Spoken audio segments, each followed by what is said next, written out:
la solution, ce serait plutôt de miser sur une transition fondée sur la sobriété,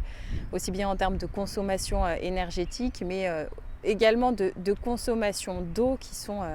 très largement liées, puisque les industries dont j'ai parlé utilisent aussi très largement l'eau des cours d'eau pour leurs procédés industriels.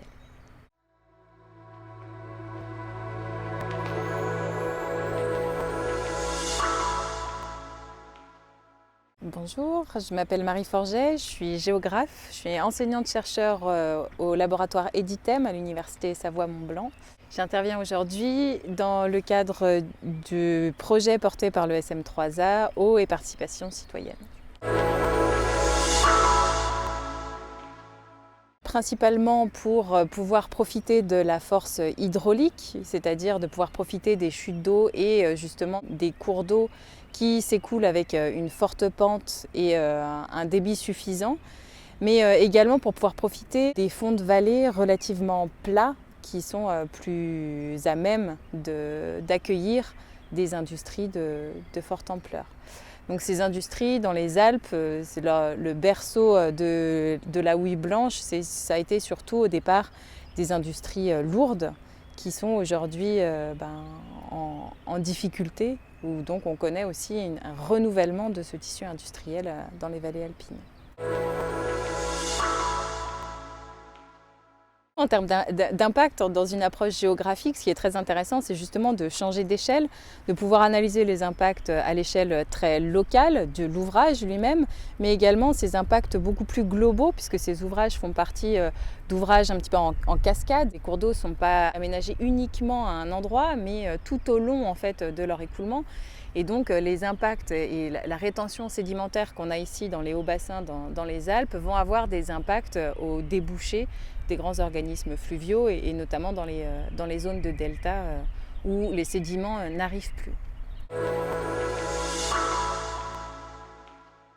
Aujourd'hui, il n'est plus possible, ou il ne sera plus possible de construire des grands barrages, tout simplement parce que les sites les plus adéquats pour construire ces grands barrages ont été déjà utilisés, et surtout puisque l'opinion publique, la manière d'aborder l'environnement et les impacts très importants de ces grands barrages, on a des lois qui ont très largement évolué. On est donc aujourd'hui, le développement de l'hydroélectricité, il se fait plutôt sous la forme de micro ou de picocentrales qui demandent des petits aménagements. Donc généralement, on va entonner, turbiner l'eau et la rejeter tout de suite après.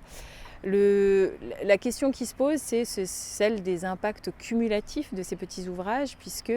les études d'impact se font à l'échelle de l'ouvrage, mais pas à l'échelle du bassin versant, où finalement l'impact de chaque ouvrage peut se cumuler aux autres. Et on n'a pas vraiment de recul en fait, sur ces impacts cumulatifs. En termes de puissance et en termes d'alimentation du réseau énergétique, l'hydroélectricité ne joue pas le même rôle que le nucléaire, qui est la fourniture de base en quelque sorte. L'hydroélectricité, elle joue plus pour répondre à la demande de pointe, c'est-à-dire là où justement les centrales nucléaires ne peuvent pas produire plus. Le remplacement de l'un par l'autre est pas possible, mais globalement, l'idée, ce serait d'utiliser le potentiel qui est déjà installé, de réduire la consommation pour pouvoir justement diminuer le nucléaire. C'est plutôt dans cette optique qu'on peut envisager la complémentarité entre les sources d'énergie, qu'elles soient nucléaires, hydroélectriques ou renouvelables.